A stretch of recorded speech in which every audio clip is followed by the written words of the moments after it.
Hi, welcome to Chapter 13. We are now out of all the probability sections, and we're going to start looking at some finance things to wrap up the semester, including what's here in Chapter 13. And so here in Chapter 13, we're going to be looking at interest, both simple interest and compound interest, and talking about each. Both exists in our world, and so we want to be able to understand them and work with them. It's going to be formula based, which is maybe good for some. You'll definitely want a calculator, maybe something better than your phone that you can plug these values into, but I'll go over the formulas. And so I based all of my examples by what I saw in the online homework, really grabbing the same problem styles from that. And so what we're going to look at first is simple interest. So simple interest is never compounded. It's just this is the amount of interest that's generated for this amount of time. And the formula therefore is not that involved. Interest is equal to the principal times the rate times the time. Now, what the principal is, P stands for principal. Principal is the initial amount either borrowed or invested. Okay, and so interest works both ways, whether you're borrowing money or whether you're trying to accumulate money by saving it. And so it's just the initial amount that you put in. R stands for rate, and the rate is always an annual percentage rate. So we hear that rate in day-to-day life because that's how everything's published. So if you and I were to take out an auto loan, they would tell us the interest rate, right? And in terms of the annual interest rate, what's going to be accumulated over the year. If we go and save money, right? They'll tell us, hey, this CD or this savings account pays a 3% interest rate. Well, that's an annual percentage rate. So the reason why I underlined annual is that the time, which is what T stands for, has to be in years. Otherwise, our units don't match. We have an annual percentage rate, but then we have so we got to use years. Anything else wouldn't match that annual once a year type of thing. And I didn't mention it, but I should. I stands for the interest earned. Well, let me not say earned, right? Because it could be interest earned or owed, but it's the interest involved. And so let's look at the first problem that's in the homework. And so let me just expand this out a little bit, bring this in here. So we're going to be using, erase this. Let's just look at this. Find the simple interest owed for a loan with the principal of $2,850 at a rate of 5.5% in a time of 3.5 years. I grabbed this straight from your homework exercise set. So we want to find the simple interest owed. So as we read that, we know that our background formula is I is equal to principal times the rate times the time. If they're asking for the interest, then they must be giving me the other three. And so let's go find them. So the interest is what we want to solve for. The principal is the initial amount either borrowed or saved, and in this case it's borrowed, and they give it to me as $2,850. The rate they give me is 5.5%, and the time is 3.5 years. Okay, so let's go through and look. Are we okay? 2850, yep, that is the principal amount. 5.5 interest rate, okay, seems okay. And 3.5 years. I remember that my time needs to be in years. Yes, 3.5 is in years. If I continue though, I'm going to make a huge mistake, and my answer is going to be off, and it's going to be bigger by the amount of 100 and than what it needs to be. The problem is right here. We don't have our rate expressed as a real number. Remember what our rate is. Our rate is 5.5%. So I'm sure some of the 13.1 skills check is going to be, do you remember how to take 5.5% and write it as a real number? Hopefully you do. You move the decimal point back twice, so we get 0.055. So my calculation would have been wrong. It would, like I mentioned before, it would have been 100 times as bigger than what it needed to be because I was using the percentage as opposed to its real number equivalent. So hopefully that 0.055 makes sense. So you can have your interest, your rate, and maybe I'll put up here then, now that we've mentioned that, the rate is expressed as a decimal. Okay, so interest is equal to principal times rate times time. All we have left to do is plug that in. So on my calculator, I'm typing in 2850 times 0.055 times 3.5, and we hit equals. And so the interest earned is $548, and 625 is what's displayed, so I'll round to the nearest cent and say 63. So hopefully this makes sense. Let me highlight in blue something. This part right here is just the interest earned every year, and that's going to happen 3.5 times, right? We're going to be earning interest up until we pull our money out or we pay the loan back in this case, right? That's the interest that's going to be owed.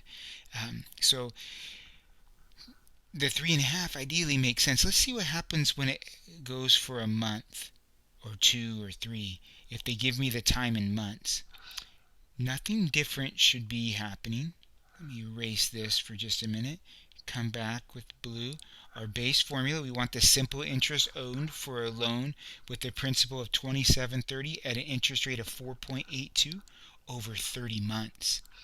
So we're going to use our interest is equal to the principal times the rate times the time, writing it just differently each time, not to confuse you, but to show you the different ways we can distinguish or delineate, I guess, multiplication.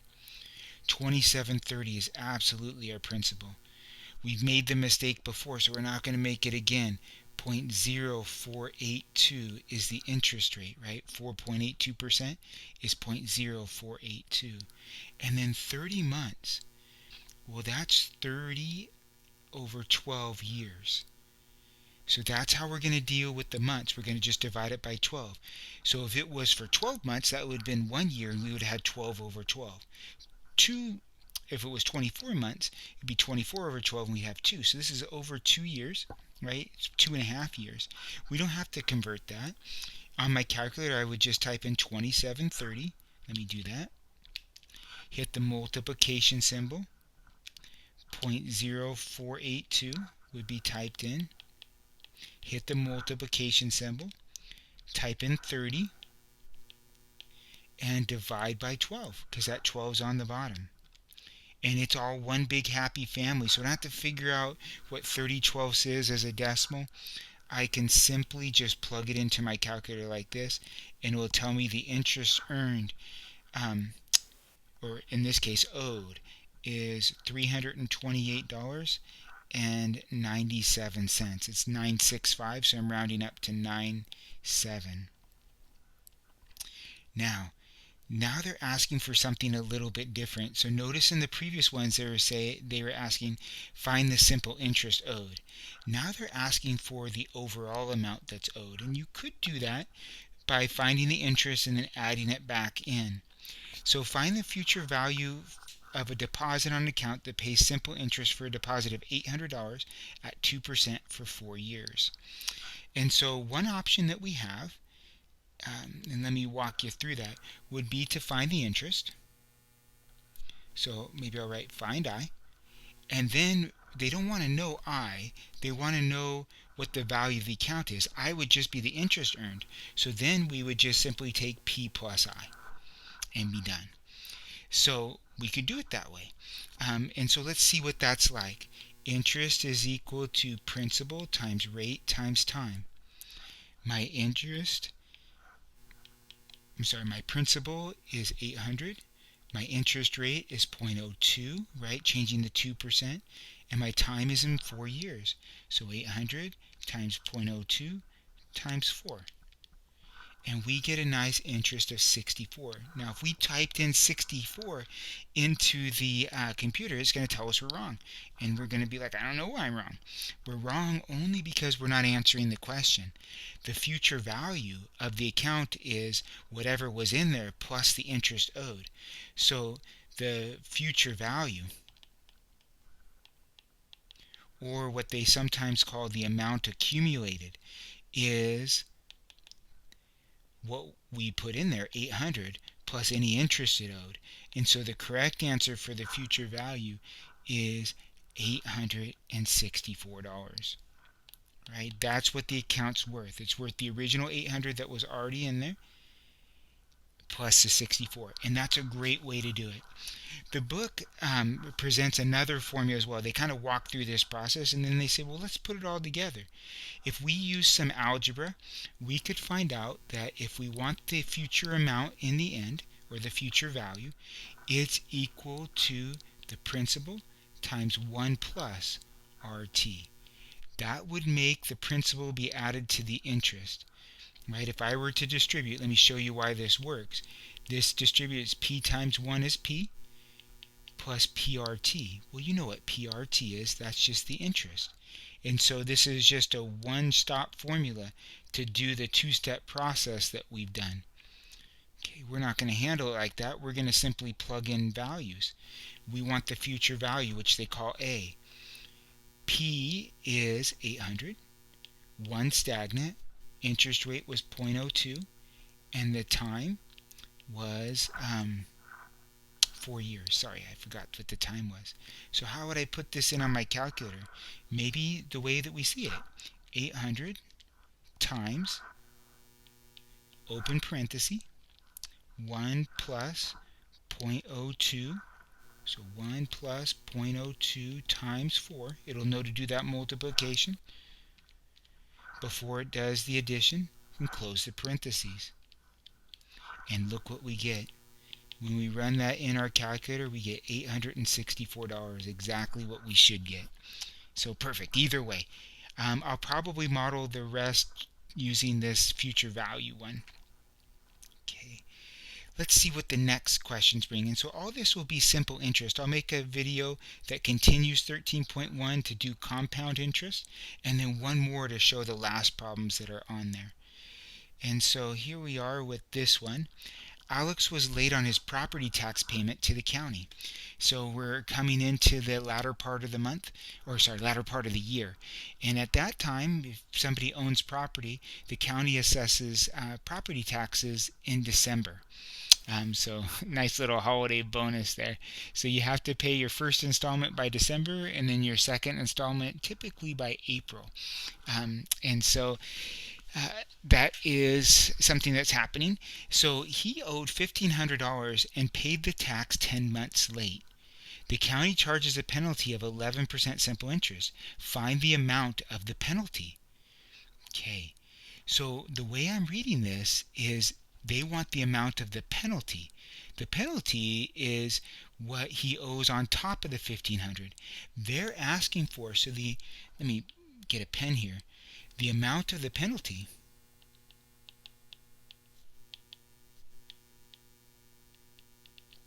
is just equal to the interest. Okay, so we'll be done with this problem the moment we do I equals PRT. So what's P? Well, he owes $1,500. What's the rate? A whopping 11%, right? But way better than a credit card. And then 10 months late. That's 10 out of 12, right? That part of the year.